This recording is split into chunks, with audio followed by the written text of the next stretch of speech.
Hey guys, welcome back to my channel. My name is Mitesh Khatri. I'm a leadership trainer, motivational speaker, and a best-selling author of two books, Awaken the Leader in You, which is a leadership book, and The Law of Attraction. As you know, on Mondays we do videos on leadership lessons, and today's topic is conflict management. That's right. How do billionaires, how do multimillionaires, how do extraordinary leaders, CEOs, directors of large organizations, top management people, how do they manage conflicts? Since I've been training a lot of these people, I can tell you that they have a method of how to handle conflicts. Have you ever played carom? You must have, right? If you ever played carom, sometimes you get a genius shot by mistake. Now, that can happen in life, which means sometimes you're able to get a genius conflict resolution in life, but that doesn't mean that you're great at conflict management.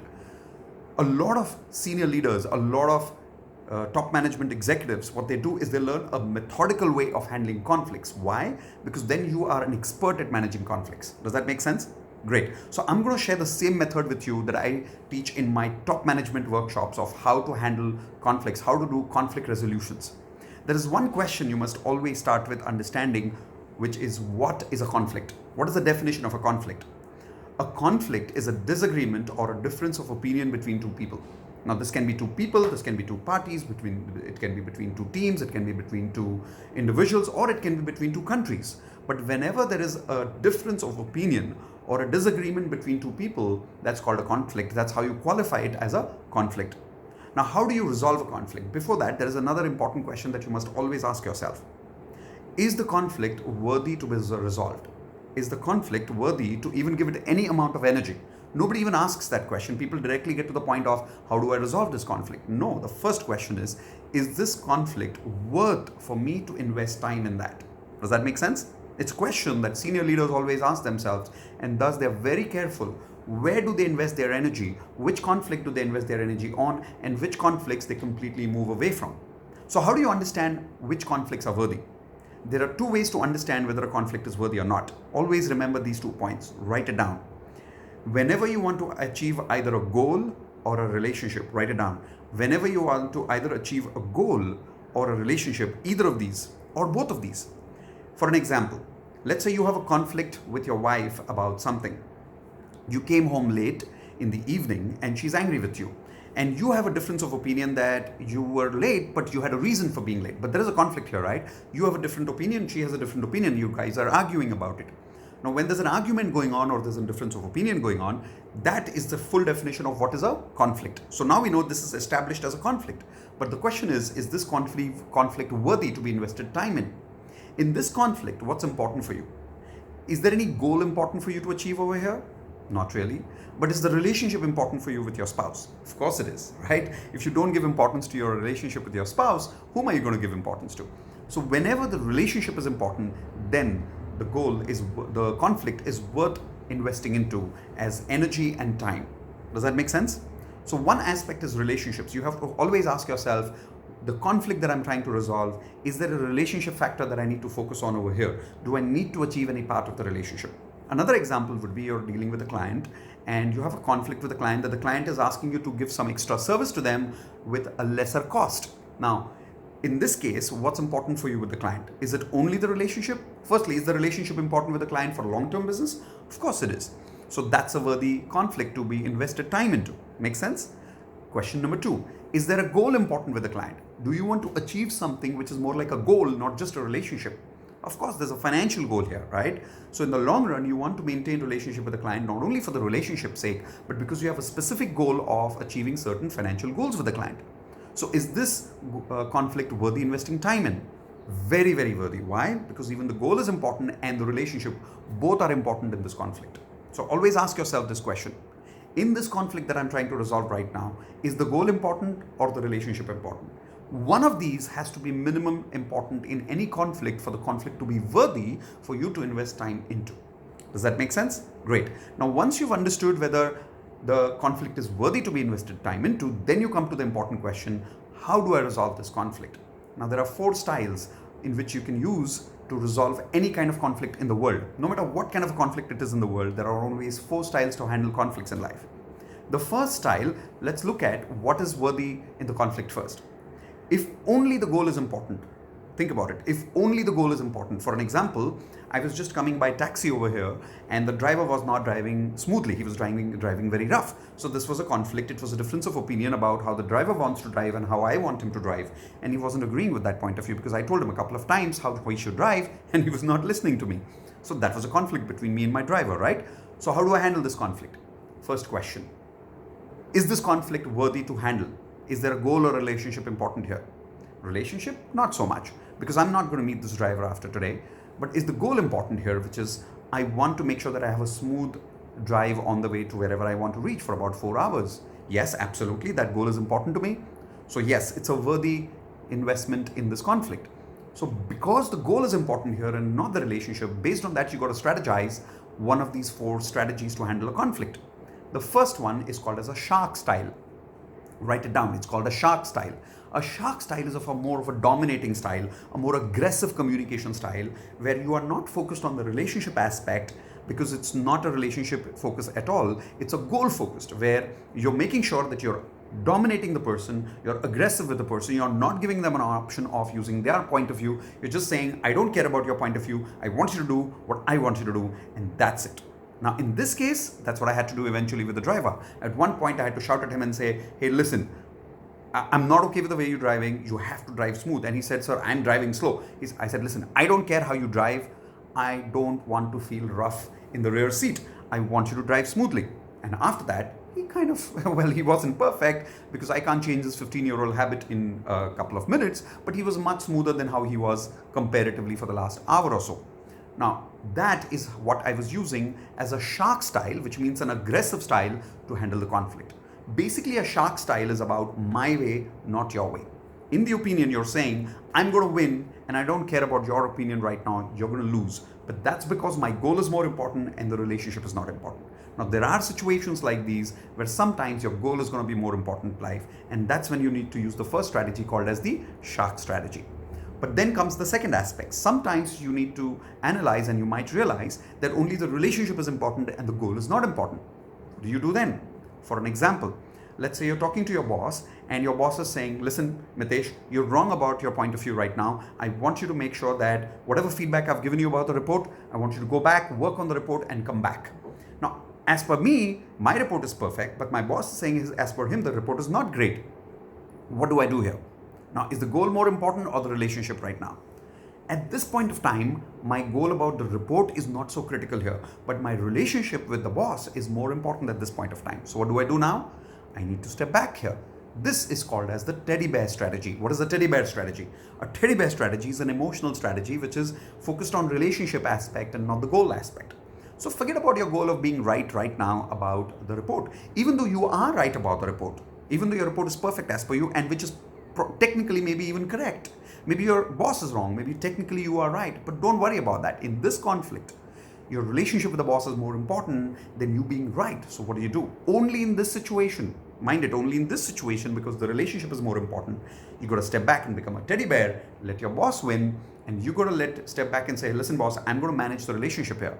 Now, does this mean you're playing a lose-win game? Not really, because you are winning something here, right? What are you winning? You're winning the relationship factor here. So don't look at a conflict like a win-lose. Always look at the aspect of either achieving a goal or achieving a relationship. Making sense? So in case of the boss, you achieve the relationship, which helps you handle conflicts better in the future.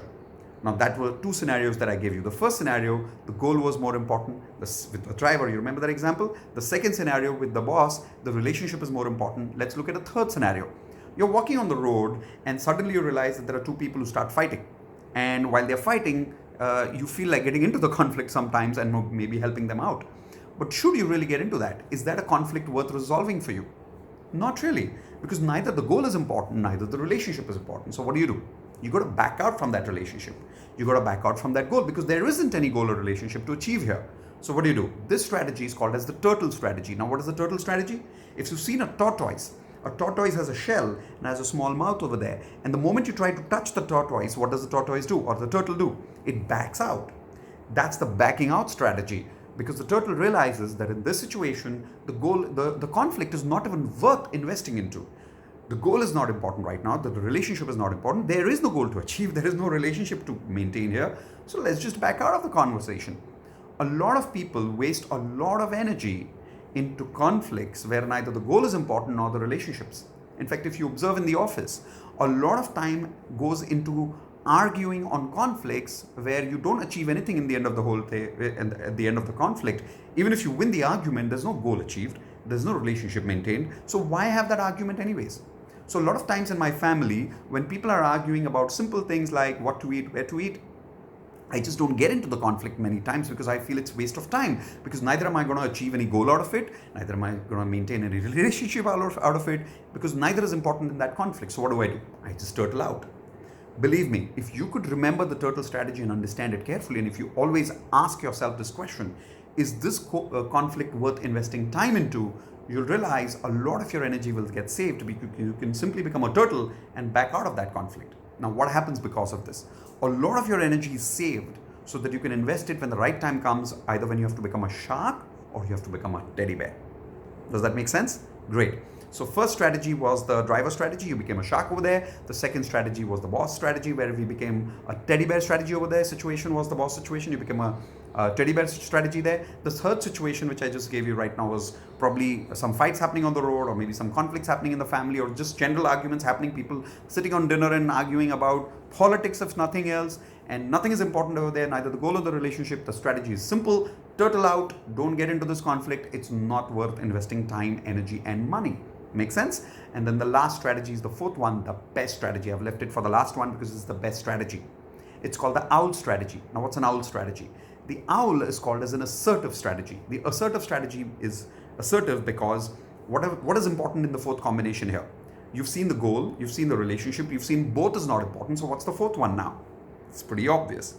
The goal is also important and the relationship is also important. Now, let's say you're handling a conflict between you and your subordinate.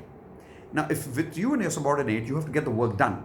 But if you're always going to use the shark style, you are going to lose respect as a leader. So what do? Most of the times, with you and your subordinate, what's going to be important? Not only the goal, because you have to get some work done from the subordinate, right? But even the relationship is important with the strategy, with your subordinate. So about 80% of your conflicts with your subordinates are going to be based on the goal also being important and the relationship is also being important. So what strategy is the best to be used in this case 80% of the times? Owl strategy, which means what? An assertive strategy. What does that mean? You deal with the subordinate in a way that not only are you able to achieve the goal, but you're also able to maintain the relationship. Which means you have to be straight but assertive. You have to be polite but firm. You cannot hurt the person's emotions here. You can't use personal statements. You can't get angry. You can't trigger the other person's negative emotions over there. You can't get personally triggered over in this situation. You got to calmly and professionally and openly talk about each other's problems, listen to their point of view, share your open point of view with them, and come up with a situation where they can achieve their goal, you can achieve your goal, and as a result, both of you are able to maintain your relationships. Does that make sense? Now, I know this sounds pretty simple, but you will only be able to understand these four styles not simply by listening about this in my video or by asking me more questions, because I know you'll have tons of questions about this. But let me tell you the final answer about all your questions. You cannot understand these four styles by theory. You have to implement them and understand them and use them on a daily basis to really get to the depth of how these strategies work. So after you keep this phone, write down some conflicts in your life. Maybe a conflict that you've recently had with your wife, maybe a conflict that you had with your brother, a conflict that you had with your boss, a conflict that you have with your subordinate, with your client, whoever. And then against those conflicts, write down. First, does this qualify as a conflict? It does. If there's a difference of opinion between two people, great. Question number two, is it a conflict worth investing time into? Which means write down in all of these conflicts what's important. Is a goal important? A relationship important? Nothing is important, or both are important. If any of these three scenarios are there, which means the first, second, and the fourth, then you know it's worth investing time in this conflict. And based on that understanding, it will automatically tell you which strategy to apply. It's as simple as that, right? So if you understand that the goal is more important, what do you become? Shark. If you understand the relationship is more important, the goal is not so important right now, what do you become? In this case, you become a teddy bear, you become more emotional, you back out, you let the person win their goal, and you maintain the relationship factor of it. If nothing is important, what do? You just back out. You don't resolve that conflict. You don't have to get into that conflict because neither the goal is important nor the relationship. It's not even worth investing time into. But if both is important, the goal is also important and the relationship is also important, then become assertive. Invest extra time in using careful words with them. Be calm. Listen to them carefully. Make sure that they are able to achieve their goal first, and then invite them to be able to help you achieve your goal as well by being open and transparent with them. Now, I know it's not easy to do this, but if you think of it from this point of view, you will get ideas of implementing this. I hope that helps you. That's about the strategies for managing conflict resolutions. I hope I'm able to keep these videos short and sweet for you. If you liked today's video, give it a thumbs up, give it a like over there. If you have any questions, put it in the comment section. As usual, I'll definitely try and answer all your questions as soon as I can. Subscribe to the YouTube channel so that the future videos you will get notifications for very soon. And most importantly, if you know someone in your friends and family who needs to understand how to handle conflicts, please share this video with them so that you're able to make a contribution in their life as well. Okay, great. So thank you so much, guys. Give it a thumbs up. See you soon. And make sure 80% of the times you're able to manage your relationships as an assertive person, as an owl, but only when the goal and the relationship is both important. Always ask yourself that question. Is it worth investing my time and energy in this conflict right now? What is important? The goal, the relationship, neither or both. And based on that, use your strategy. Shark, teddy bear, turtle, or owl. Okay, great. So take care. Bye-bye. Have a nice evening.